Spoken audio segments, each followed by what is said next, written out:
Hello everyone, स्वागत है आपका एक बार फिर आपके अपने चैनल बीएचयू वाले में।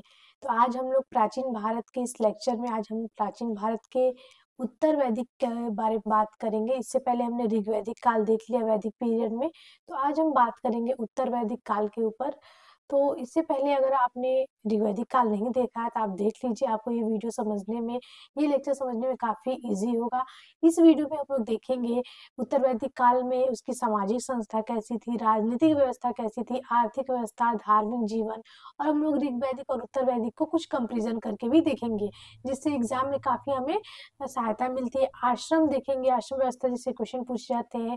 विवाह के बारे में देखेंगे, 16 संस्कारों के बारे में देखेंगे, 3 रीढ़ जो पृथ्वी रीढ़ है, ब्रह्म रीढ़ है, इसके बारे में देखेंगे, पंच महायज्ञों के बारे में देखेंगे, और भी बहुत सारे फैक्ट जो कि एग्जाम में पूछे जाते हैं।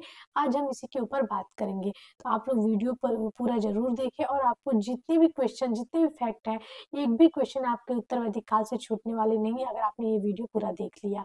तो चलिए शुरू करते हैं। तो सबसे पहले आपको बता दें, ऋग्वैदिक काल जिसका टाइम पीरियड 1000 से 600 बीसी है, यानी कि ईसा पूर्व 1000 साल से लेके 600, 1000 बीसी से लेके 600 बीसी तक इसका टाइम पीरियड है। और आज हम लोग इसी के ऊपर बात करने वाले हैं। तो चलिए शुरू करते हैं लेक्चर। तो यहाँ पे आपको टाइमलाइन दिख गया है कि 1000 से 600 ईसा पूर्व है। सबसे पहले हम लोग ऋग्वैदिक में देखें कि आर्यों का विस्तार कैसे हुआ। वैसे हम लोग उत्तर वैदिक में देखेंगे कि आर्य जो थे कैसे जन से जनपद की जर्नी को कंप्लीट करते, इसके बारे में देखेंगे। तो पहला आपको बता दें कि जो उत्तर वैदिक काल है, इसमें कुछ वैदिक ग्रंथ थे। ऋग्वैदिक में हम लोग सिर्फ ऋग्वेद के बारे में बात की, उस टाइम देखेंगे कुछ महत्वपूर्ण उतने जो है कि ऋग्वेद उस टाइम का सबसे महत्वपूर्ण ग्रंथ था। लेकिन हम लोग देखेंगे कि उत्तर वैदिक काल में और भी वैदिक ग्रंथों की रचना होती है, और उसके बाद ही इस काल को उत्तर वैदिक काल कहते हैं। इसमें जो और ग्रंथ है उसमें सामवेद, यजुर्वेद, अथर्ववेद, ब्राह्मण ग्रंथ, आरण्यक, उपनिषद, इन सब की रचना होती है उत्तर वैदिक काल में। और इन सब की रचना देखेंगे ऋग्वैदिक काल, यानी कि ऋग्वेद काल, जो कि आप देखेंगे 1500 से 1000 बीसी है। इसका टाइम पीरियड आपको 1500 से 1000 बीसी देखने को मिलेगी। इसके बाद हम लोग देखते हैं जब उत्तर वैदिक काल आता है 1000 से 600 ईसा पूर्व, तो हम देखेंगे कि सामवेद, यजुर्वेद, अथर्ववेद, जितने भी ब्राह्मण ग्रंथ हैं, वो आरण्यक, उपनिषद, इन सब की रचना होती है। ये उत्तर वैदिक काल में कभी कभी क्वेश्चन पूछ देता है कि उत्तर वैदिक काल में किन किन की रचना हुई है। ये सारे ग्रंथ आप लोग याद रखिएगा। दूसरे हम लोग बता दें कि ऋग्वेद संहिता सबसे प्राचीन वैदिक ग्रंथ है। आपको हमने बताया कि वेदों को संहिता भी कहते हैं, याद रखिएगा। और सबसे प्राचीन वेद अगर कहें तो कौन है? ऋग्वेद है। ठीक, यहाँ पे देखेंगे तो ऋग्वेद से जो भी मंत्र थे, सूक्त थे, उनको चुनकर जब एक लय में, एक सुर में बांधा गया, तो उसका जो है कि संकलन जब हुआ, उसमें जब एक धुन बंध गई, तो उसको क्या कहा गया? सामवेद। ठीक, जो पद्म संकलन का नाम था उसे सामवेद कहा गया। गाने के लिए ऋग्वैदिक सूक्तों को चुनकर उनमें धुन या फिर लय से जो भी चीजें कहें, एक सुर दिया गया, तो उसको क्या किया गया? सामवेद में संहिता कर दिया गया। यहाँ पे हम लोग देखें, कभी क्वेश्चन आता है कि कौन सा ऐसा वेद है जिसके ज्यादातर चीजें ऋग्वेद से ली गई हैं, तो वो सामवेद है। सामवेद ही है जिसके देखेंगे ज्यादातर चीजें हम ऋग्वेद से ली हुई है। ठीक है, दूसरा देखेंगे उत्तर वैदिक काल में सामवेद संहिता के अतिरिक्त और 2 संकलन, ठीक है, यजुर्वेद संहिता और अथर्ववेद संहिता तैयार किए गए थे। यानी आपको हमने बताया संहिता किसे कहते हैं? वेद को कहते हैं। ठीक, सामवेद के अतिरिक्त कौन से? यजुर्वेद, अथर्ववेद की भी जो कि संहिता जिसे वेदों को कहते हैं, उनकी भी उत्पत्ति हुई थी, उनकी भी रचना की गई थी। ठीक, दूसरा देखेंगे अथर्ववेद में विपत्तियों और व्याधियों के निवारण के लिए तंत्र मंत्र संग्रहित है। आपको हमने बताया कि अथर्ववेद जहाँ पे हम लोग देखेंगे कर्मकांड, अंधविश्वास, जादू टोना, ये सारी चीजें, औषधि, ये सारी चीजें, व्याधि यानी कि जो भी रोग हो गए उनके, उनसे कैसे निवारण पाते हैं, इन सब चीजों के बारे में हम अथर्ववेद को जानते हैं। अथर्ववेद में हमें जानकारी मिलती है, इसे हम ब्रह्मवेद भी कहते हैं, ब्रह्मवेद।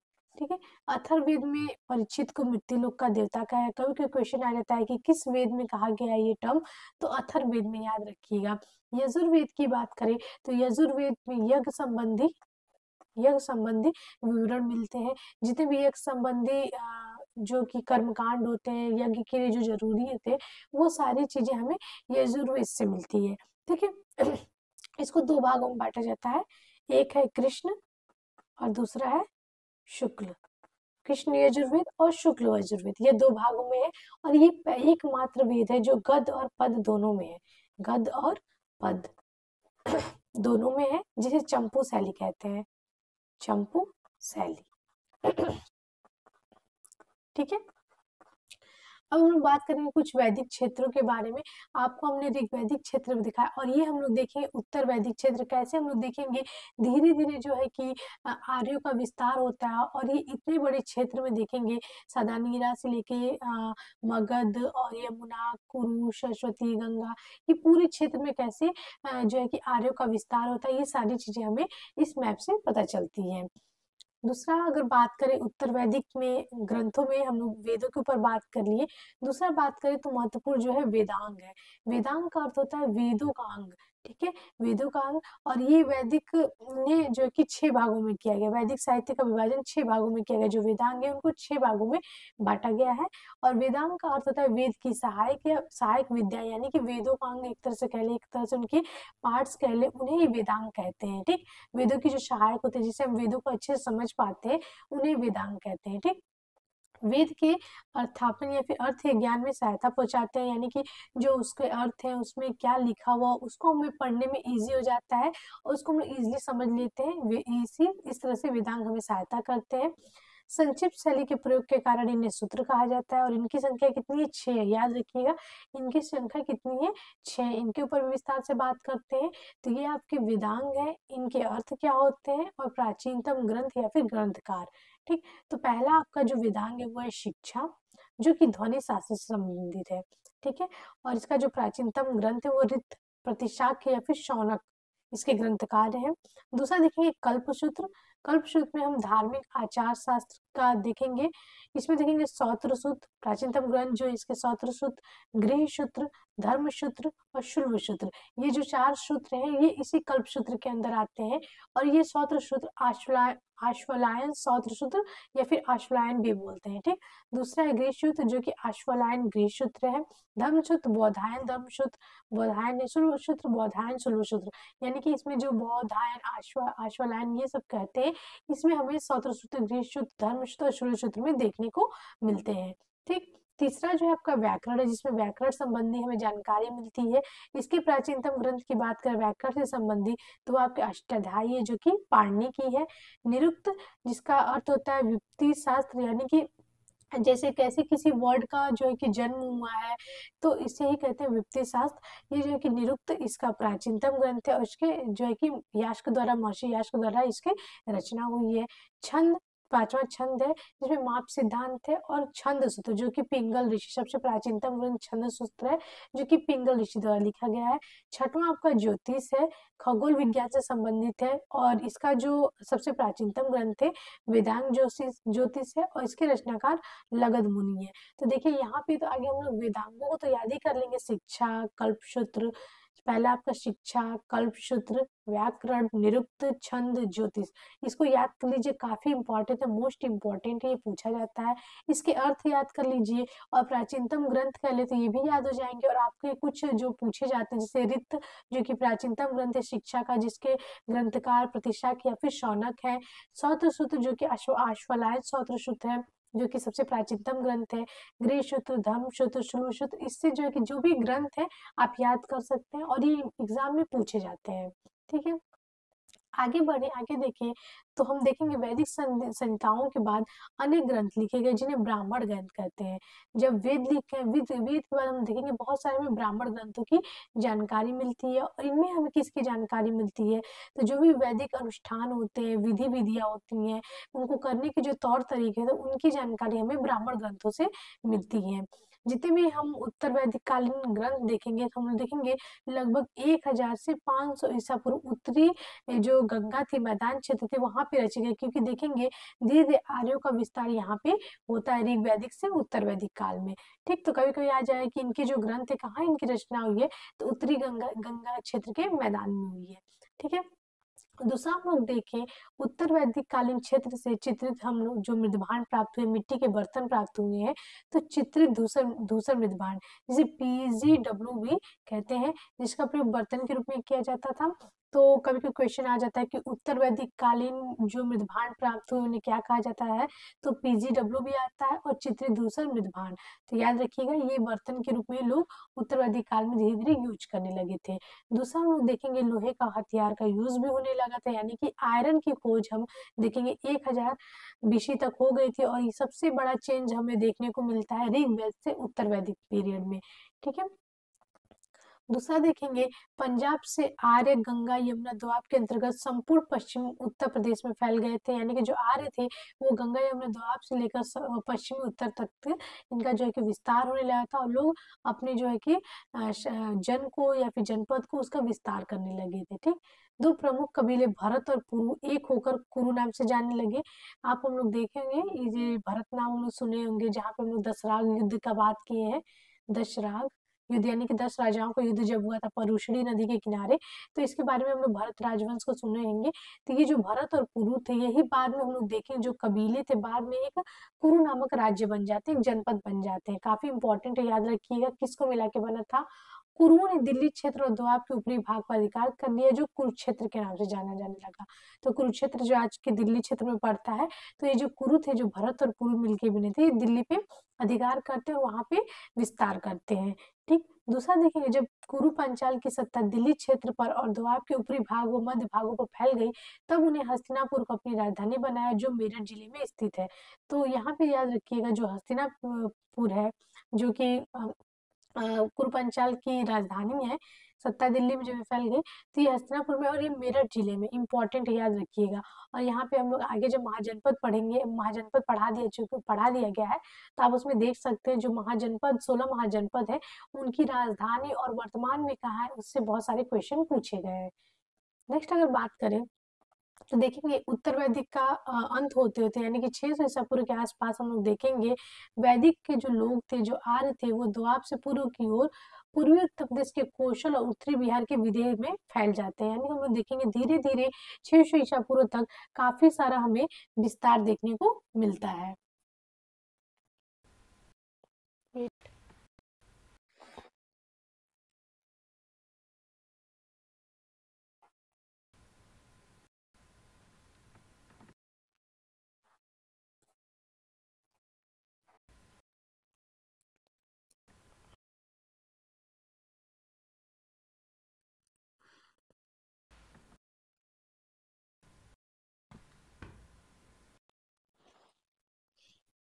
नेक्स्ट हम लोग देखें तो जहाँ वैदिक लोगों का पूर्वी उत्तर प्रदेश और उत्तरी बिहार में ऐसे लोगों से संपर्क हुआ, तो तांबे के औजार और काले व लाल मृदभांडों का प्रयोग करते थे। जब देखें कि जब आर्य विस्तार करते हैं और वहाँ पे जो कल्चर होती है, संस्कृति होती है, उनसे वो जो है कि उन्हें पता चलता है, और वहाँ पे हम लोग देखेंगे इस तरह से हम लोहे के साथ साथ तांबे के औजार और जहाँ पे चित्रित दूसरे मृदभांड थे वहाँ काले और लाल मृदभांडों के यूज भी हमें उत्तर वैदिक काल में देखने को मिलते हैं।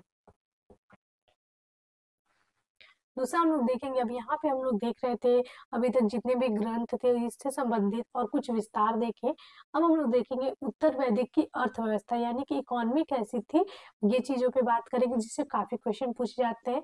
तो पहला कि जो प्राचीन वैदिक आर्य थे वो तो पशुपालक थे, यानी कि पशुओं का पालन करते थे और इनका ये मुख्य व्यवसाय था।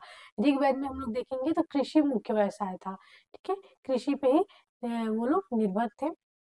ये दूध मांस और चमड़ा प्राप्त करने के लिए गाय से दूध प्राप्त करते थे, भैंस भेड़ बकरियां घोड़े इन सबको पालते थे और इनके साक्ष्य भी मिले। कभी अगर आपको आ जाए कि किसके किसके साक्ष्य हमें मिले किन पशुओं के, तो उसमें आपको गाय देखने को मिलेगी, भैंस भेड़ बकरी घोड़े इनके साक्ष्य हमें वैदिक काल से प्राप्त होते हैं। आप इसको जो है कि इंडस वैली सिविलाइजेशन से भी कोरिलेट करके पढ़िएगा और वैदिक से भी, क्योंकि उस दोनों में अंतर करने के लिए पूछता है। दूसरा अगर देखें गाय जो कि काफी इंपॉर्टेंट उत्तर वैदिक और ऋग वैदिक में पशु थी, तो यहाँ पे देखेंगे गौ शब्द से अनेक शब्दों का उद्भव हुआ है जिसका अर्थ गाय है। ठीक है, गौ गौ से जिसमें देखें गाय जो गौ शब्द है उसमें देखें धनी व्यक्ति को गोमत कहते थे। इंपॉर्टेंट, ये कई बार यूजीसी नेट में पूछा हुआ है। और बेटी को भी दुहिता, जिसका अर्थ है गाय का दूध दूध दुहने वाली, यानी कि गौ शब्द और जो उसके आसपास के टर्म है उनसे काफी जो है कि इंपॉर्टेंट क्वेश्चन आते हैं और पूछे जाते हैं, क्योंकि बच्चे ज्यादातर कंफ्यूज हो जाते हैं। ठीक, धनी व्यक्ति को गोमत कहते थे, बेटी को दुहिता कहते थे, जिसका अर्थ होता है गाय का दूध दुहने वाली। ठीक, गवेषणा शब्द का शाब्दिक अर्थ गायों की खोज करना है। लेकिन देखेंगे कभी कभी इस शब्द का अर्थ लड़ाई भी है, क्योंकि गाय के कारण अनेक लड़ाइयां भी लड़ी गई है। यहाँ पे हम लोग देखेंगे गाय को पशुधन, जो गाय होती थी उन्हें पशुधन कहते थे, और सबसे इम्पोर्टेंट होता था। लोग जो है कि गाय को चुरा भी लेते थे कभी कभी, तो इसके लिए काफी लड़ाइयां भी होती थी, इसलिए इसके यहाँ पे हम लोग देखेंगे गवेषणा शब्द यूज हुआ है गाय के लिए। ठीक, गायों की खोज करना या फिर लड़ाई के लिए भी, तो इम्पोर्टेंट है, याद रखिएगा। दूसरा हम लोग देखेंगे, आपको मैंने बताया कि 1000 ईसा पूर्व तक हमें लोहे के साक्ष्य देखने को मिले हैं। 1000 कहाँ पे हमें देखने को मिले हैं, तो ये साक्ष्य हमें कर्नाटक के धारवाड़ जिले से मिले हैं। याद रखिएगा, लोहे के साक्ष्य में देखने को मिले। उत्तर वैदिक काल तक हम देखेंगे आते आते ऋग वैदिक काल के समापन और उत्तर वैदिक काल के आते आते लोहे की खोज हो चुकी थी, और बहुत सारे इसकी वजह से हमें बहुत सारे चेंजेस देखने को मिलते हैं। इसका हम साक्ष्य देखेंगे कर्नाटक के धारवाड़ जिले से मिला है। मृतकों यानी कि मरे हुए के साथ कब्रों में गाड़े गए लोहे के औजार अत्यधिक मात्रा में खुदाई से निकले हैं। और यहाँ पे हमें एक चीज देखने को मिली है कि जो कब्र होते थे, क्रिप्स होते थे, जो दफनाए जाते थे, वहां पे हमें देखेंगे मृतकों के साथ लोहे के औजार यानी कि जो शस्त्र की तरह यूज करते थे, हो सकता है जो कबीले के सरदार, उनके साथ उनके औजार या फिर शस्त्र कह ले, उनके जो है कि शव के साथ दफनाया जाता था। इसके साक्ष्य देखने को मिले हैं। दूसरा देखेंगे, इस काल में पूर्वी पंजाब, पश्चिमी उत्तर प्रदेश, राजस्थान और मध्य प्रदेश में लोहे का प्रयोग किया गया है। उत्तर वैदिक ग्रंथों में लौह धातु को क्या नाम से जाना जाता है, श्याम या फिर कृष्ण अयस। ये भी क्वेश्चन काफी बार पूछा गया है कि श्याम या फिर कृष्ण अयस टर्म किसके लिए यूज हुआ है, तो ये लोहे की धातु के लिए आपके यूज हुआ है। दूसरा हम लोग देखें तो उत्तर वैदिक काल में कृषि लोगों का मुख्य व्यवसाय बन गया था, और ऋग वैदिक काल में भी कहीं ना कहीं कृषि और पशुपालन ही था। दूसरा हम लोग देखें कुछ चीजें चेंज हो गई, जैसे कि लोहे के औजार आ गए तो थोड़ी उन्नति हो गई, ये चीजें हो सकती हैं। ये लोग खेती की प्रक्रिया प्रारंभ करने के लिए धार्मिक अनुष्ठान प्रारंभ करते थे, जैसे कि कहीं कहीं आज भी हम लोग देखते हैं कि जब कृषि करते हैं तो कुछ पूजा पाठ ऐसे चीजें करते हैं, तो ये ऋग वैदिक उत्तर वैदिक में भी देखने को मिलता है। इस दूसरा में देखेंगे, हल चलाने के लिए 6 से 8 जोड़ी बैल उपयोग में लाए जाते थे। उत्तर वैदिक काल में जो हल होता था, जो कि ऐसे कुछ होता है नुकीला, और उसे जमीन को कुरेदा जाता है, तो जो हल होते थे हल चलाने के लिए 6 से 8 जोड़ी बैल का उपयोग किया जाता था कृषि में। ठीक है, खेत को जोतने के लिए। लोहे के कृषि औजार कम पाए गए हैं, यानी कि जो लोहे के कृषि के औजार से कृषि में यूज किए गए हैं, ऐसा नहीं है कि नहीं पाए गए, लेकिन कम पाए गए हैं। यहाँ पे देखेंगे धीरे धीरे लोहे की प्राप्ति से धीरे धीरे औजार भी बनाए गए जाने लगे थे, और कृषि में काफी चीजें इजी होने लगी थी। वैदिक ग्रंथों में 6, 8, 12 और 24 तक की संख्या में बैलों को हल में जोते जाने की चर्चा है, यानी कि देखा जाए तो एक साथ 6 या फिर 8 या फिर 12 या फिर 24 बैल एक साथ जो है कि खेत को जोतते थे, इनके साक्ष्य में वैदिक ग्रंथों में मिले हैं। जुताई लकड़ी के फाल वाले हल से होती थी, जो है कि जुताई जो होती थी या फिर खेत को जो जोता जाता था, तो जो लकड़ी होती थी, लकड़ी के नुकीले होते थे, उससे होती थी, जो अभी शार्प जो कि किसी शार्प मेटल से नहीं होती थी, लकड़ी के फाल से होती थी। ठीक है, नेक्स्ट हम लोग देखें तो शतपथ ब्राह्मण में हल संबंधी अनुष्ठान का लंबा वर्णन है। कभी आ जाए कि किसमें हमें हल संबंधी जिक्र मिलता है, तो शतपथ ब्राह्मण में याद रखिएगा हल संबंधी अनुष्ठान का हमें जिक्र मिलता है, और ये क्वेश्चन भी पूछा जाता है। ठीक है,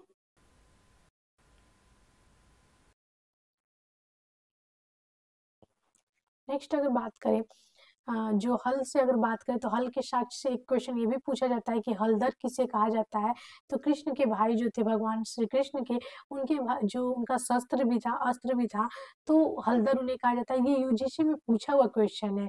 ठीक है, तो याद रखिए कृष्ण के भाई थे बलराम और उनका शस्त्र था हल, तो उन्हें हलधर भी कहा जाता है।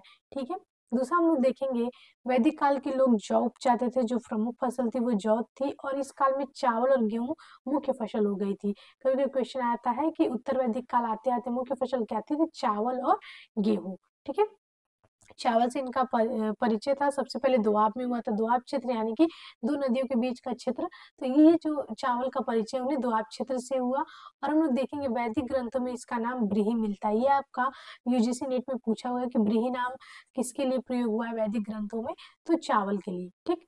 और तो दूसरा हम लोग देखें, उत्तर वैदिक काल के लोग अनेक प्रकार की तिलहन फसल पैदा करते। तिलहन यानी कि जिससे हमें बहुत सारी जो है कि तेल तिलहन यानी दाल वाल ये सारी चीजें हमें उत्तर वैदिक काल के लोगों के यहाँ से साक्ष्य मिले हैं कि इसकी भी पैदावार उत्तर वैदिक काल में होती थी। दूसरी अगर बात करें तो 1500 ईसा पूर्व के तांबे के अत्यधिक औजार के जखीरे हमें पश्चिमी उत्तर प्रदेश और बिहार से मिले। हम लोग देखेंगे तांबे के जो औजार है हम लोग देखेंगे वो हमें उत्तर प्रदेश और बिहार से मिले 1500 ईसा पूर्व के। ठीक है, ऋग वैदिक काल के। दूसरा हम लोग देखेंगे जो कई कभी हम लोग देखेंगे यहाँ पे ऋग वैदिक में भी पूछा है और इंडस वैली सिविलाइजेशन में। तो यहाँ पे हम लोग देखिए राजस्थान की खेती से तांबे की खानों का यूज देखने को मिलता है। ये तांबे का ये लोग कहाँ लाते थे या फिर कहाँ से प्रयोग करते थे, तो राजस्थान की खेतड़ी से वैदिक लोग संभवतः जो है कि तांबे को लाते थे। याद रखिए इंपॉर्टेंट है, यहाँ पे इंडस वैली में भी इसके साक्ष्य मिले हैं। ठीक। तांबे की वस्तुएं चित्रित धूसर भांड स्थलों में पाई गई, यानी कि जहाँ पे ये हमें पीजीडब्ल्यू के बर्तन मिले हैं, साक्ष्य मिले, वहीं से हमें तांबे की वस्तुएं भी देखने को मिली हैं। बुनाई केवल स्त्रियां करती थी क्योंकि यह काम बड़े पैमाने पर होता था। ठीक है, यहाँ पे जो बुनकर वाला काम होता था वो केवल स्त्रियां करती थी। मेन व्यवसाय जो था स्त्रियों का था। ये भी क्वेश्चन पूछा हुआ है कि बुनाई का कार्य कौन करता था, तो स्त्रियां ज्यादातर करती थी। याद रखिए ये पूछा हुआ क्वेश्चन है। दूसरा हम लोग देखेंगे महाजनी प्रथा। महाजनी प्रथा का अगर हम लोग देखें कहाँ उल्लेख हुआ है सबसे पहले, तो सतपथ ब्राह्मण में हुआ है। इम्पोर्टेंट ये पूछा हुआ क्वेश्चन है। और सूदखोर के लिए कुशीदीन वर्ड जो है कि सूदखोर के लिए यूज हुआ है। ये भी क्वेश्चन पूछा हुआ है कि सूदखोर के लिए कौन सा जो है कि वर्ड यूज हुआ है। दूसरा हम लोग देखेंगे तो मृदभांडों की बात करें तो उत्तर वैदिक काल में 4 प्रकार के मृदभांडों, ठीक है, मृदभांडों से परिचित है काला और लाल मृदभांड, काला पालिशदार मृदभांड, चित्रित धूसर मृदभांड और लाल मृदभांड। ठीक है, याद रखिए कौन कौन से, काला और लाल, काली पालिशदार मृदभांड, चित्रित धूसर मृदभांड और लाल मृदभांड। ये 4 प्रकार के हमें मृदभांडों के देखने को मिलते हैं उत्तर वैदिक काल में। बात करें तो उत्तर वैदिक काल के लोगों को देखेंगे 4 प्रकार, ये सेम रिपीट हो गया। ठीक है, जो सबसे ज्यादा अगर साक्ष्य में देखें तो चित्रित धूसर मृदभांड के मिले हैं। और यहाँ पे देखेंगे यहाँ पे कांच टूटा भी मृदभांड वाले जहाँ पे हमें साक्ष्य मिले चित्रित मृदभांड के यानी बर्तन के, वहाँ पे कांच की बहुत सारी चीजें मिली हैं और हमें चूड़ियों के साक्ष्य भी मिले हैं। दूसरा हम लोग देखेंगे उत्तर वैदिक काल में हमें स्वर्णकारों या फिर आभूषण निर्माताओं का उल्लेख हुआ है, यानी कि सोनार का भी उल्लेख हमें उत्तर वैदिक काल जो है कि काल में देखने को मिलता है। दूसरा देखेंगे आपको हमने बताया खेती और विविध शिल्पों की सहायता से उत्तर वैदिक काल के लोग अस्थायी जीवन अपनाने में समर्थ हो गए। यानी देखिए कि धीरे धीरे जो रिवोल्यूशन थी, चेंज थी, वो हमें ऋग्वैदिक से उत्तर वैदिक काल में देखने को मिलती हैं। बहुत सारी चीजें जैसे लोहे के आविष्कार से खेती में बहुत सारी चीजें बदल गई थी। मृदभांड जो है कि मिट्टी के बर्तनों का यूज करने लगे थे लोग, और इससे उत्तर वैदिक काल के लोग में हम लोग देखेंगे जो कबीलाई जीवन जीते थे, धीरे धीरे ये लोग अस्थायी जीवन अपनाने में समर्थ हो गए और एक तरह से अस्थायी जीवन यापन करने लगे थे। दूसरा हम लोग देखेंगे यहाँ पे कच्ची ईंटों तथा लकड़ी के खंभों पर टिके मिट्टी के घरों में रहते थे। धीरे धीरे उत्तर वैदिक काल में हम लोग देखेंगे ईंटों और लकड़ी के घरों का भी साक्ष्य देखने को मिलता है। चूल्हे और अनाजों यानी धान से प्रतीत होता है कि चित्रित धूसर मृदभांड काल के लोग उत्तर वैदिक लोग ही थे और ये कृषि जीवी और स्थिरवासी थे। कभी कभी कहा जाता है कि जो चित्रित धूसर मृदभांड काल था ये उत्तर वैदिक काल ही था और ये लोग ही मतलब इसका यूज करते थे, क्योंकि यहाँ पे जो साक्ष्य मिले उसके अनुरूप ये इतिहासकारों द्वारा कहना है। दूसरा अगर बात करें तो यहाँ पे देखेंगे सिक्कों का प्रचलन निष्क, शतमान, कृष्णवत, विशल के रूप में होता था उत्तर वैदिक काल में। और देखिए निष्क अपने ऋग्वेद काल में तो गले के हार एक आभूषण के रूप में हुआ है, और वही उत्तर वैदिक काल में देखेंगे सिक्के के रूप में हुआ है। निष्क की तौल 4 स्वरों के बराबर, 1 स्वर 320 रत्ती के बराबर होता था, जबकि शतमान की तौल जो सिक्का था 100 रत्ती के बराबर होती थी। तो याद रखिएगा जो उत्तरवैदिक काल के सिक्के हैं वो निष्क है, शतमान है, कृष्णवत है, विशल है। ठीक है। बाट की मूलभूत इकाई जो थी रक्तिका, गुंजा तथा विष्ठान होती थी। इसकी इकाई थी बाट की, वो ये थी रक्तिका, गुंजा और विष्ठान। दूसरा देखेंगे, वैदिक ग्रंथों में हमें समुद्र और समुद्र यात्रा का उल्लेख भी मिलता है। कभी कभी आ जाता है कि जो सी ट्रेवल होते थे, मेडिटेरियन ट्रेड होते थे, उनके साक्ष्य में देखने को मिलते हैं कि नहीं, तो हमें वैदिक एज में इसके जो कि साक्ष्य देखने को मिलते हैं। अब हम लोग सामाजिक देख रहे थे, अब हम लोग राजनीतिक संगठन, आर्थिक देख रहे थे, अब हम लोग राजनीतिक संगठन के बारे में बात करेंगे। तो सभा समिति, जिसे प्रजापति की दो पुत्रियां भी कहते हैं, तो यहाँ पे देखेंगे इस सभा में जो सभा जो थी, सभा में स्त्रियों का प्रवेश निषिद्ध हो गया उत्तर वैदिक काल में, तथा कुलीनों और ब्राह्मणों का प्रभाव ज्यादातर बढ़ गया। यहाँ पे देखेंगे धीरे धीरे ब्राह्मण का वर्चस्व हमें उत्तर वैदिक काल में देखने को मिलता है, कर्मकांडों का आधिक्य देखने को मिलता है, और इस वजह से देखेंगे जो सभा नामक राजनीतिक सिद्ध हो जाता है। देखेंगे राज्यों के आकार वृद्धि से मुखिया या राजा अधिक शक्तिशाली हो गया। जहाँ पे देखेंगे कबीलाई समुदाय था, वहीं पे देखेंगे जब जन से जनपद हुआ, तो वहाँ पे जो है कि मुखिया हो चाहे राजा हो, उनकी जो है कि शक्ति बढ़ जाती है और उन्हें ज्यादातर चीजें प्राप्त हो जाती हैं, अधिकार प्राप्त हो जाते हैं। यहाँ में हम देखेंगे राष्ट्र शब्द,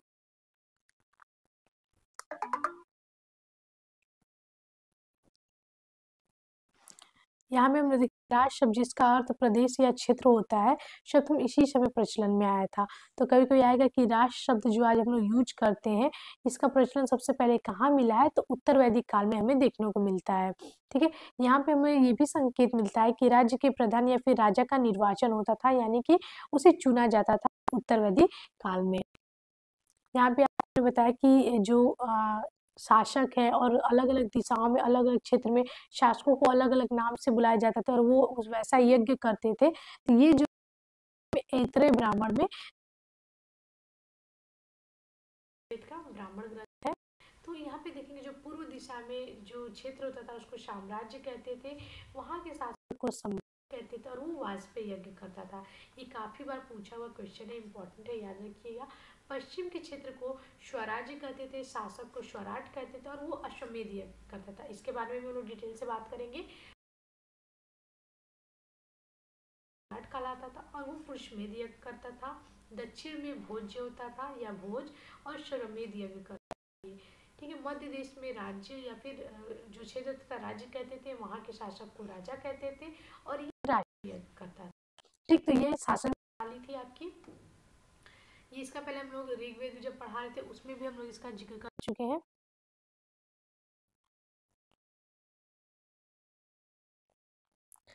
नेक्स्ट,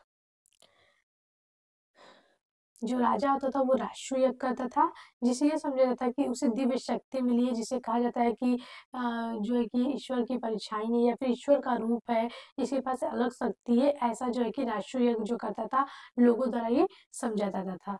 राष्ट्र का शाब्दिक अर्थ राजकीय संस्कार होता है, एक तरह से संस्कार है ये।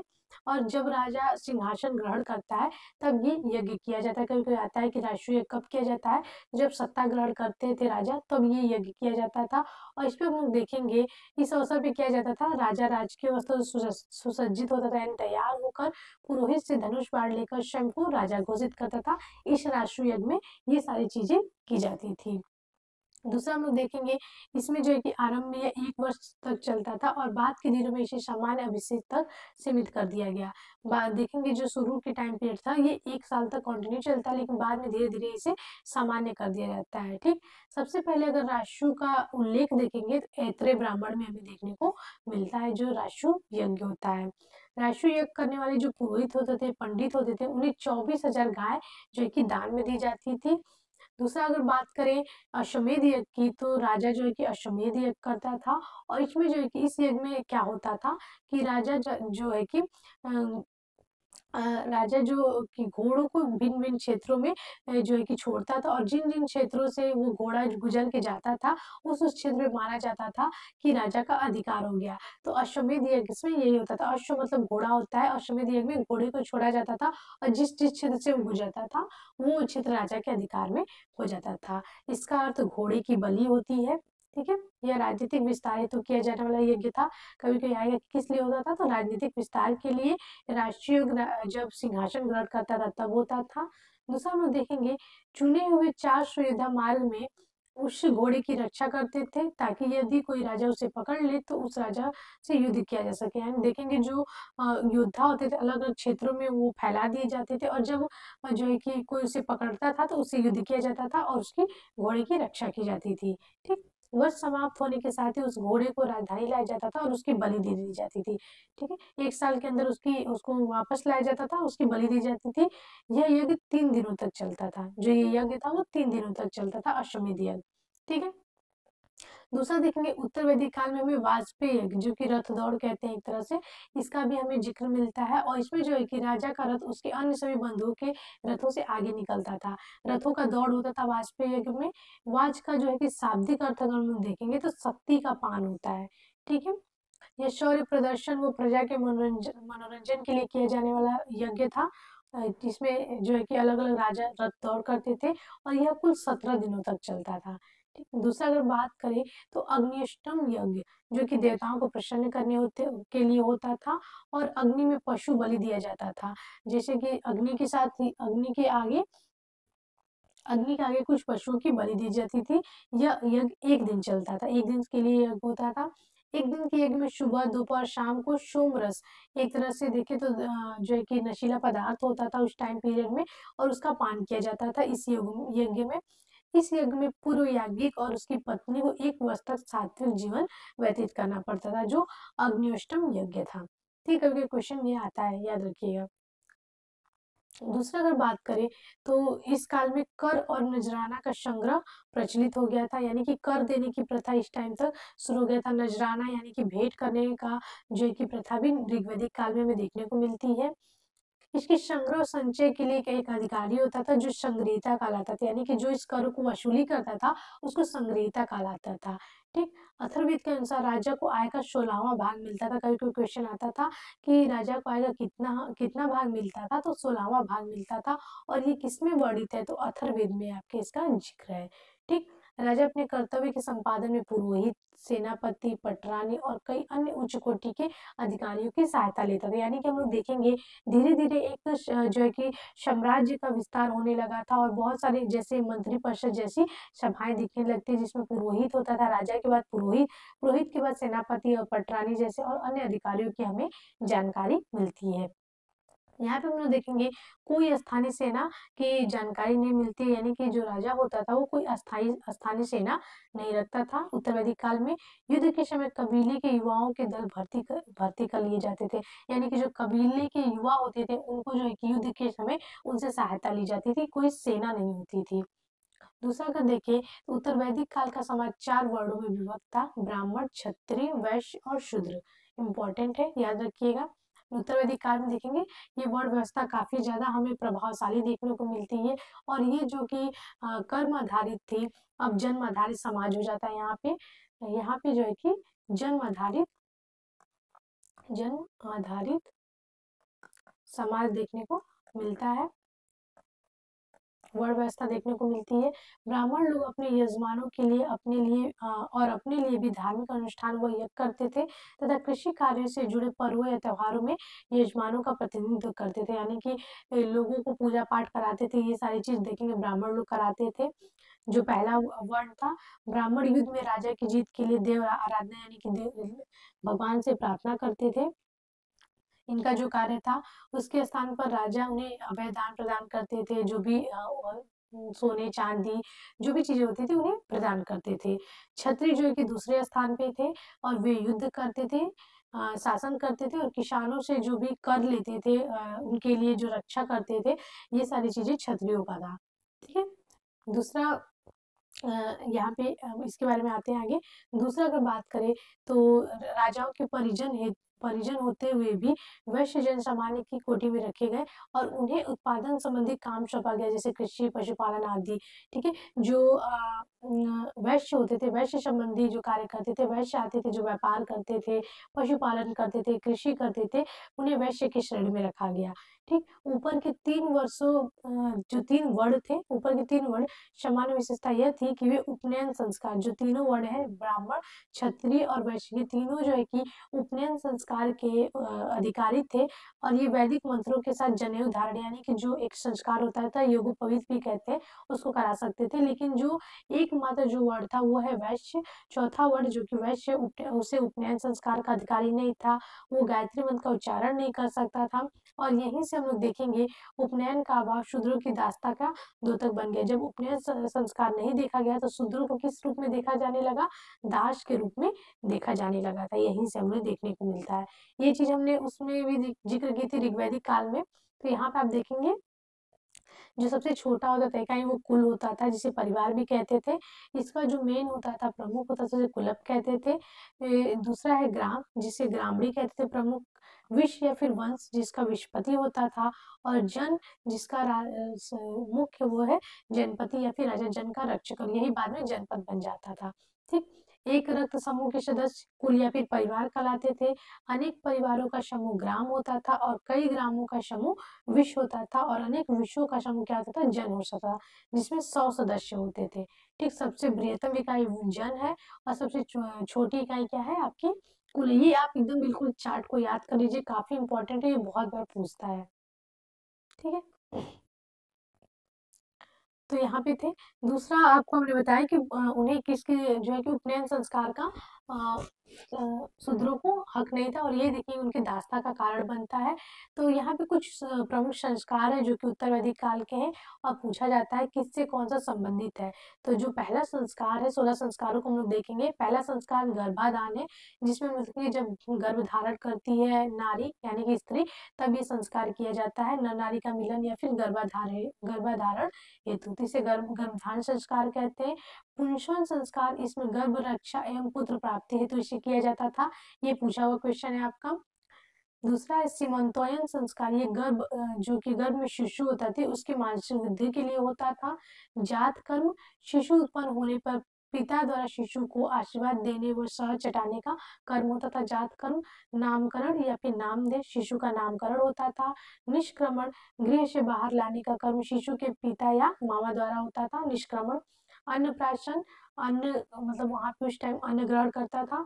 चूड़ा कर्म या फिर मुंडन, ये भी पूछा हुआ क्वेश्चन है आपका यूजीसी नेट में। तो ये केश मुंडन का कर्म होता था, ये केवल बालकों तक सीमित था, लड़कियों के लिए नहीं होता था, ये केवल लड़कों के लिए होता था, चूड़ा कर्म या फिर मुंडन। ठीक, तीसरा है आपका, नौवां है आपका कर्णवेद, यहाँ पे कान छेदने था। दसा है विद्यारंभ, गुरु के समीप ले जाकर शिशु को अक्षर ज्ञान कराने का कर्म होता था। उपनयन, जो कि आपका 11वां संस्कार है, याद रखिएगा, और इसे ही शूद्रों को अधिकार नहीं था। इसे यज्ञोपवीत या फिर जनेऊ जिसे कहते हैं धारण कर ब्रह्मचर्य आश्रम में प्रवेश करता था। एक धागा होता था, इसे लोग धारण करते थे, अभी भी होता है ये ब्राह्मणों में। वेदारंभ, यहाँ पे वेदों का जो है कि अध्ययन करते थे, वेद आरंभ करने का कर्म करते थे। क्षमावर्तन, जो कि 13 नंबर है, शिक्षा पूर्ण होने पर मेघ चर्म या फिर दंड आदि को जल में फेंक कर घर की ओर लौटते थे ये। विवाह, जो कि 14वां संस्कार है, 25 वर्ष पूर्ण होने पर विवाह कर गृहस्थ आश्रम में प्रवेश करते थे। और 15वां आपका वानप्रस्थ है, जो कि 50 वर्ष पूर्ण होने पर वन की ओर प्रस्थान करते थे। और 16 आपका अंत्योष्टि, मृत्यु के पश्चात जो दाह संस्कार होता था वो 16वां है। पहला गर्भाधान है और लास्ट है अंत्योष्टि। तो याद रखिएगा, काफी इंपॉर्टेंट है। नेक्स्ट है आपका शूद्र को अन्य वर्णों का सेवक बताया गया है यहाँ पे। साथ ही यह भी बताया गया है कि यह दूसरों की इच्छा पर कार्य करने वाला है, यानी कि उसे एक तरह से दास के वर्ग में रखा जाता था। शिल्पियों में रत्कार आदि जैसे कुछ वर्गों का स्थान ऊंचा था तथा उन्हें जनेऊ धारण करने का अधिकार प्राप्त था। कुछ शिल्पी जैसे कि रत्कार होते थे वो राजा के काफी समीप भी होते थे, तो इन्हें जनेऊ धारण का अधिकार था। उत्तर वैदिक कालीन परिवार अत्यधिक विशाल हो गए थे और जिन्हें देखेंगे उत्तर वैदिक काल में हम देखेंगे संयुक्त परिवार की हमें जो है कि साक्ष्य देखने को मिलते हैं। इसमें देखेंगे 3 या 4 पीढ़ियों के लोग एक ही साथ रहते थे। और हम लोग देखेंगे उत्तर प्रदेश के अतरंजी खेड़ा और रही क्षेत्र में हमें चूल्हे के बहुत सारे साक्ष्य मिले हैं। एक ही साथ कई चूल्हों के साक्ष्य मिले हैं, जिसमें हमें सामूहिक भोजन और संयुक्त परिवार की जो है कि साक्ष्य देखने को मिलते हैं। दूसरा देखें तो उत्तर वैदिक काल में गोत्र प्रथा की शुरुआत हुई, लेकिन अगर इसके उल्लेख की बात करें तो ये सबसे पहले ऋग्वेद में देखने को मिलती है। ठीक, गोत्र शब्द का मूल अर्थ गोष्ठ या फिर वह स्थल जहाँ समूचे कुल का गोधन पाला जाता था, परंतु बाद में इसका हम लोग बताया आपको कि उत्तर वैदिक काल में गोत्र प्रथा की शुरुआत हुई थी और इसका जो होता था अर्थ, वो इसका अर्थ होता था जहाँ समूचे कुल का गोधन पाला जाता था। ठीक है, यानी कि एक तरह से कहें कि गाय को। लेकिन बाद में देखेंगे मूल पुरुषों के लिए, यानी कि जो लोग अपने माता पिता से उत्पन्न हुए उनके समुदाय के लिए, मूल पुरुष से उत्पन्न लोगों के समुदाय के लिए इसका वर्ड यूज होने लगा था। ठीक, आगे हम लोग बात करें तो हम लोग बहुत अलग अलग प्रकार के विवाहों के बारे में सुनते हैं वैदिक काल में, जो कि गृह सूत्र में है। ठीक है, ये गृह सूत्र में वेदांग है, जो वेदांग के कल्प सूत्र में ही गृह सूत्र आता है। ठीक है, गुरु सूत्र, धर्म सूत्र, शौत्र सूत्र, ये उसी में। तो इसी में विवाह के बहुत सारे प्रकार दिए गए हैं जो कि पूछे जाते हैं। पहला आपका विवाह है जो कि 8 प्रकार के विवाहों का वर्णन है। पहला ब्रह्म विवाह, जिसमें दहेज सहित उसी श्रेणी के पुरुष के साथ विवाह होता था। दैव विवाह, यज्ञकर्ता पुरोहित के साथ। आर्ष विवाह, कन्या के पिता को वर पक्ष को एक जोड़ी गाय और बैल देना होता था। ये पूछा हुआ क्वेश्चन है। दूसरा देखेंगे प्रजापत्य विवाह, बिना दहेज और बिना कन्या की कीमत की मांग के किए बिना विवाह। गंधर्व विवाह, माता पिता की इच्छा के बिना ही वर कन्या का गुप्त रूप से विवाह। असुर विवाह, क्रय द्वारा कन्या का पिता वर से कन्या का मूल्य लेकर वर से उसका विवाह कर देता है, यानी कि एक तरह से कन्या को बेचना।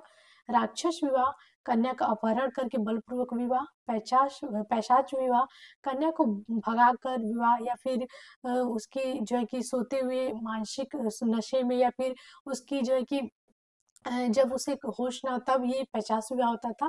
तो ये कुल 8 प्रकार के विवाह हैं, जिसमें ब्रह्म, दैव, आर्ष, प्रजापत्य, गंधर्व, असुर, राक्षस और पैशाच है, जो कि गृह सूत्र में वर्णित है। ये भी क्वेश्चन पूछे जाते हैं। ठीक है, दूसरा हम लोग देखेंगे तो स्मृति, जो कि बहुत सारी स्मृतियां हैं। स्मृतियों में ब्रह्म विवाह, दैव विवाह, आर्य विवाह, प्रजापत्य विवाह, ये 4 विवाहों का जो है कि हमें वर्णन मिलता है। और ये 4 विवाह जो है कि ब्राह्मणों के लिए मान्य थे। ठीक है, स्मृतियों में इंपॉर्टेंट है ये। दूसरा देखेंगे अशुर विवाह केवल वैश्य व शूद्र में, जबकि गंधर्व विवाह क्षत्रियों में होता था। जो गंधर्व विवाह था वो क्षत्रियों में होता था। वैश्य असुर विवाह वैश्य और शूद्र में होता था। ऐत्रेय ब्राह्मण के अनुसार पुत्र ही समस्त दुखों का स्रोत है, किंतु पुत्र परिवार का रक्षक है। ये जो है कि कथन पूछता है कभी कभी कि किसमें वर्णित है, तो वो ऐत्रेय ब्राह्मण में। मनुस्मृति में जो स्मृति है, सबसे प्राचीन स्मृति है। मनुस्मृति में विवाह के 8 प्रकारों का उल्लेख है। ठीक है, जिसमें प्रथम 4 विवाह प्रशंसनीय तथा शेष 4 निंदनीय माने जाते हैं। जो शुरू के 4 हैं, यहाँ पे आप देखेंगे जो विवाह है आपके, ये शुरू के जो 4 हैं, ब्रह्म, दैव, आर्ष और प्रजापति, ये प्रशंसनीय है मनुस्मृति में। और जो लास्ट के 4 हैं उन्हें निंदनीय कहा गया मनुस्मृति में। ठीक, दूसरा अनुलोम तथा प्रतिलोम विवाह। ये भी क्वेश्चन पूछता है कि अनुलोम तथा प्रतिलोम विवाह क्या होता है। तो अनुलोम विवाह तब होता है जब उच्च वर्ग का व्यक्ति अपने से निचले वर्ग की कन्या के साथ विवाह करता था, तो इसे अनुलोम कहते थे। ठीक, जब प्रतिलोम होता था जब उच्च वर्ग की कन्या, जैसे कि क्षत्रिय अगर वैश्य से शादी कर ली, तो ये प्रतिलोम विवाह होगा।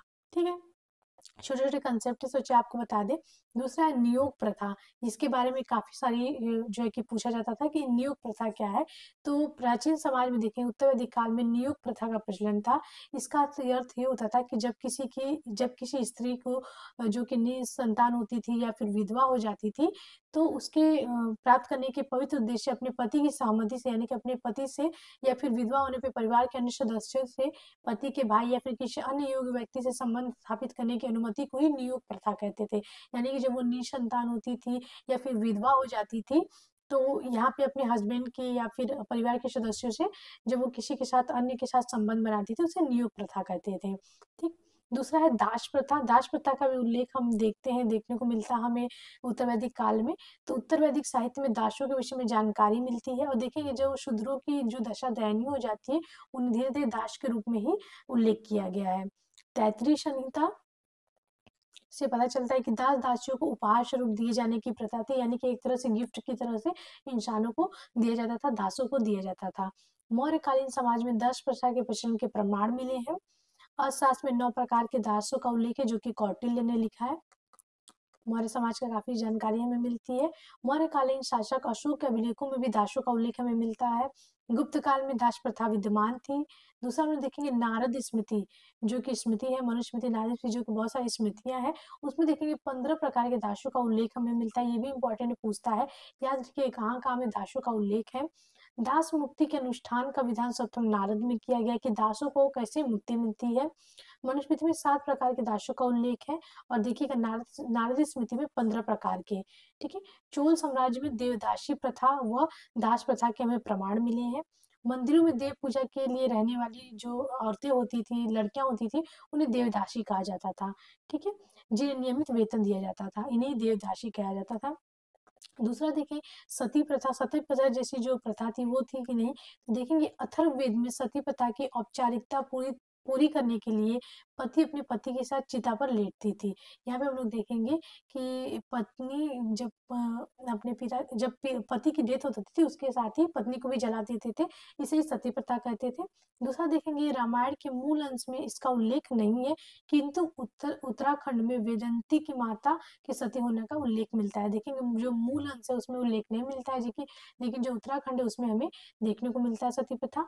दूसरा देखिए महाभारत में बीज प्रथा का विस्तृत उल्लेख नहीं मिलता है, लेकिन देखेंगे पांडु की मृत्यु के बाद उनकी पत्नी जो माद्री होती है वो सती हो गई थी, जबकि अभिमन्यु, घटोत्कच तथा द्रोण की पत्नियां सती नहीं हुई थी। ठीक है। दूसरा हम लोग देखें कौटिल्य के अर्थशास्त्र, जो कि मौर्य काल में लिखा हुआ है, सती प्रथा का कोई प्रमाण नहीं मिलता, लेकिन हम लोग देखेंगे यूनानी लेखकों ने उत्तर पश्चिम में सैनिकों की स्त्री के सती होने का उल्लेख हमें मिलता है, जो यूनानी लेख थे। ठीक है। सती प्रथा का प्रचलन का प्रथम अभिलेख प्रमाण गुप्त काल का है, जो कि भानुगुप्त का है, 510 ईस्वी का एरड़ अभिलेख से हमें पता चलता है। सती का पहला साक्ष्य हमें इसी अभिलेख से पता चलता है, गुप्त काल का है, जो है कि गुप्त नरेश भानुगुप्त का जो मित्र होता है गोपराज, जब वो सैनिकों से या फिर हूणों से लड़ता हुआ मारा जाता है, तो उसकी जो पत्नी होती है उसके सती होने का उल्लेख हमें एरड़ अभिलेख में मिलता है। और आधुनिक भारत में अगर बात करें तो 1829 ईस्वी में Lord William Bentinck, governor general Lord William Bentinck के द्वारा देखेंगे सती प्रथा को प्रतिबंधित कर दिया जाता है। कहाँ पे?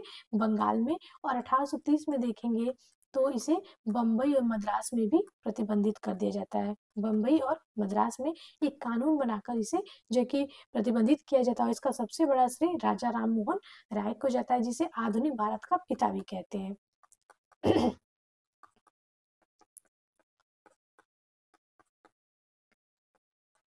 ठीक है। तो एक हम लोग सती प्रथा को एंशिएंट से और जो है कि मॉडर्न तक जान गए। दूसरा हम लोग देखें वही आधुनिक काल में दास प्रथा को देखें तो 1843 में एलन बरो खत्म करता है।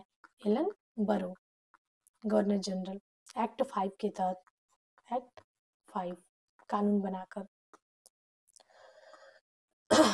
दूसरा आश्रम व्यवस्था। आश्रम व्यवस्था जो 4 आश्रम है, तो उसकी बात करें तो उत्तर वैदिक काल में हम इसके साक्ष्य देखते हैं और काफी अच्छी तरह से ये स्थापित हो जाता है। आश्रम का अर्थ श्रम करने के बाद विश्राम करना होता है। छांदोग्य उपनिषद जो कि देखेंगे, छांदोग्य उपनिषद जिसे पंचम वेद भी कहते हैं, पंचम वेद, वेदों का वेद या फिर पंचम वेद भी कहते हैं, केवल 3 आश्रमों का उल्लेख हमें इसमें देखने को मिलता है। सबसे पहले अगर वर्ण शब्द का उल्लेख हम देखने को मिलता है तो किसमें है? ऋग्वेद के 10वें मंडल जिसे पुरुष सूक्त कहते हैं, इसमें हमें देखने को मिलता है। लेकिन अगर विस्तार से अगर जानकारी कहें तो वो हमें जवालो उपनिषद में देखने को मिलता है। जवालो उपनिषद में चारों आश्रम के बारे में बताया गया है। जाति शब्द का अगर प्रयोग सर्वप्रथम महर्षि यास्क के निरुक्त में कृष्ण जाति के रूप में हुआ है। ठीक है। यहाँ पे जो निरुक्त का प्राचीनतम ग्रंथ है महर्षि यास्क का निरुक्त, उसमें हमें जाति शब्द का प्रयोग देखने को मिलता है। दूसरा हम लोग देखेंगे उत्तर वैदिक काल में के जो भी ग्रंथ है उसमें हमें 4 जो आश्रम है उसके स्पष्ट उल्लेख देखने को मिलते हैं। गृहस्थ आश्रम को सभी आश्रमों में श्रेष्ठ माना गया है।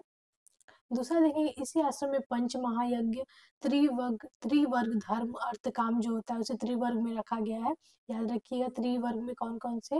वो त्रि ऋण, जो कि पितृ ऋण, ब्रह्म ऋण है, इससे जो है कि निर्मित होना आवश्यक था। जो इसी आश्रम में जो है कि इसमें गृहस्थ आश्रम में ये सारे जो ऋण थे उससे जो है कि निर्वृत्त होना, यानी कि उससे जो भी उसके कर्मकांड होते उसको पूरा करना जरूरी होता था। तो इस तरह देखेंगे उत्तर वैदिक काल में कर्म कांडों का हमें प्रभाव देखने को मिलता है। ठीक है, यहाँ पे देखिए जो त्रिऋण ऋण थे वो त्रिऋण में देखेंगे मनुष्य को गृहस्थ आश्रम में 3 ऋणों को जो है कि उऋण होने का आवश्यक था। वो था ऋषि ऋण, जिसमें वैदिक ग्रंथों का अध्ययन करना था, पुत्र ऋण, पुत्र की उत्पत्ति, और देव ऋण यानी कि धार्मिक अनुष्ठान और यज्ञ आदि करके व्यक्ति इस ऋण से मुक्त होता था। ये जो त्रिऋण थे इंपॉर्टेंट है, पूछता है कौन कौन से, तो ऋषि ऋण, पुत्र ऋण और देव ऋण। और पंच महायज्ञ की बात करें जो कि गृहस्थ आश्रम में होते थे तो इसका अनुष्ठान करना पड़ता था। तो पहला आपका ब्रह्म यज्ञ या ऋषि यज्ञ है, जिसमें देखेंगे पठन पाठन या प्राचीन ऋषियों के प्रति कृतज्ञता होती थी। दूसरा है देव यज्ञ, जिसमें हवन द्वारा देवताओं की पूजा अर्चना होती थी। तीसरा पितृ यज्ञ है, जो कि पितरों को जो भी लोग डेथ हो जाती थी जिनको, उनको तर्पण श्राद्ध जल भोजन जो भी किए जाते थे, जो अभी भी चलता है, उसे पितृयज्ञ कहते थे। नृयज्ञ या फिर मनुष्य यज्ञ अतिथि सत्कार कहते थे जिसे। और पहला पांचवा आपका लास्ट है भूत यज्ञ या बलि यज्ञ, जिसमें समस्त जीवों के प्रति कृतज्ञता, और जैसे कि चींटी हो गए, पक्षी हो गए, श्वान हो गए, इन लोग को भोजन कराना जो है कि मनुष्य कर्तव्य होता था। ये भी जो है कि पंच महायज्ञ में आता है। ठीक है, नेक्स्ट देखें देवता अनुष्ठान एवं दर्शन। अगर इसमें बात करें तो यज्ञ इस संस्कृति का मूल था, और तथा यज्ञ के साथ साथ अनेक अनुष्ठान और मंत्र विधियां प्रचलित हुई। यानी कि देखिए कर्मकांड जैसी चीजें बहुत ज्यादा हमें देखने को मिलती है उत्तर वैदिक काल में। उत्तर वैदिक देव मंडल को सृजन के देवता प्रजापति को सर्वोच्च स्थान मिला। जो उत्तर वैदिक के देखेंगे प्रमुख देवता कौन थे, प्रजापति थे। और ऋग वैदिक में देखेंगे तो इंद्र थे, जिनका उल्लेख हम लोग देखेंगे 250 बार हुआ है। देवताओं में दो सबसे बड़े देवता इंद्र और अग्नि, उनमें अब उतने प्रमुख नहीं रहे थे।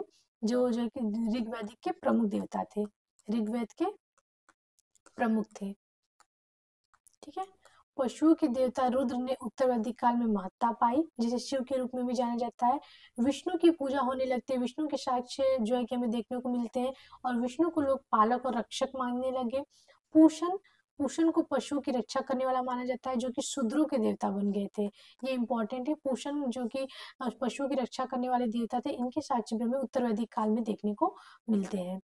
दूसरा देखें तो यहाँ पे देखेंगे आराधना जो होती थी, जो पूजा पाठ की विधि होती थी, हम लोग देखेंगे इसमें बड़ा अंतर आता था। यानी कि ऋग्वेद में और उत्तर वैदिक काल में हमें काफी जो है कि अंतर देखने को मिलता है। दूसरा देखेंगे जो स्तुति पाठ या फिर देखेंगे मंत्र जो पढ़ने की होती थी, तो स्तुति पाठ पहले की तरह चल रहे थे, परंतु अब ये देवताओं को प्रसन्न करने की प्रमुख रीति नहीं रहती। यानी कि जो मंत्र होते थे, जो गायन की विधि होती थी जिससे देवताओं को प्रसन्न किया जाता था ऋग्वेद में, वो जो है कि प्रमुख नहीं थी। यज्ञ में बड़े पैमाने में पशु पर बलि दी जाने लगी, यानी कि जो कर्मकांड अंधविश्वास थे, ये सारी चीजें हमें देखने को मिलती है, जिससे विशेषकर पशुधन का ह्रास होता गया। अतिथि गोहंता कहलाते थे, क्योंकि अतिथि का स्थान आर्यों के प्रिय पशु गाय से अधिक था। ठीक है, तो इसलिए इन्हें गोहंता कहलाया गया। यज्ञ करने वाले यजमान कहलाते थे, जो यज्ञ करते थे। और जो ब्राह्मण थे, ब्राह्मण धार्मिक ज्ञान विज्ञान पर अपना एकाधिकार समझने लगे, मोनोपोली समझने लगे, कि जो भी धर्म से रिलेटेड चीजें हैं वो सारी चीजें ब्राह्मण के अधीन है। यानी कि वर्ण व्यवस्था देखेंगे, जो जाति व्यवस्था थी, वो कई सारी चीजें हमें देखने को मिलती है। 600 ईसा पूर्व के आसपास उपनिषदों का संकलन हुआ था। इन दार्शनिक जो ग्रंथ थे उनमें कर्मकांड की निंदा की गई है और यथार्थ को महत्व दिया गया है। यानी कि देखेंगे ऋग्वैदिक पीरियड समाप्त होते थे, जब महाजनपद स्टार्ट होता है, बड़े बड़े महाजनपद बनते हैं, तो इन कर्मकांडों की निंदा की जाती है और यथार्थ को समझाया जाता है कि ये सारी चीजें गलत है, ये अंधविश्वास है। ठीक है, तो उपनिषदों में हमें ये बतलाया गया है। उपनिषदों में कहा गया है कि मनुष्य को अपनी आत्मा का ज्ञान प्राप्त करना चाहिए और ब्रह्म के साथ आत्मा का संबंध अच्छे से जानना चाहिए। आत्मा और परमात्मा जो कि ब्रह्म भी कहते हैं, के मध्य संबंध की भावना से प्रजा में राजा के प्रति भक्ति जागी। ठीक है, जो भी आत्मा और परमात्मा का कंसेप्ट था, उसे देखेंगे कि प्रजा और राजा के बीच काफी जो है कि संबंध बनते हैं। तो ये जो है कि आज के हमारे लेक्चर में था। आज का लेक्चर हमारे उत्तर वैदिक पीरियड में था, और बहुत सारी चीजें, बहुत सारे फैक्ट आपको बताने की कोशिश की है, जिससे कोई भी क्वेश्चन आपके छूट ना पाए। तो आशा करते हैं आपको लेक्चर काफी अच्छे लगे होंगे। अगर आपने ऋग्वैदिक पीरियड नहीं देखा है तो देख लीजिएगा। मिलते हैं अगले लेक्चर के साथ। अगला लेक्चर हमारा होगा मगध से, महाजनपद हम लोग पढ़ लिए हैं। तो ऐसे ही चैनल के साथ बने रहिए, चैनल को लाइक करिए, शेयर करिए, कमेंट करिए, सब्सक्राइब करिए। कोई भी क्वेरी हो तो आप हमारे हेल्पलाइन नंबर पे कॉल कर सकते हैं। धन्यवाद।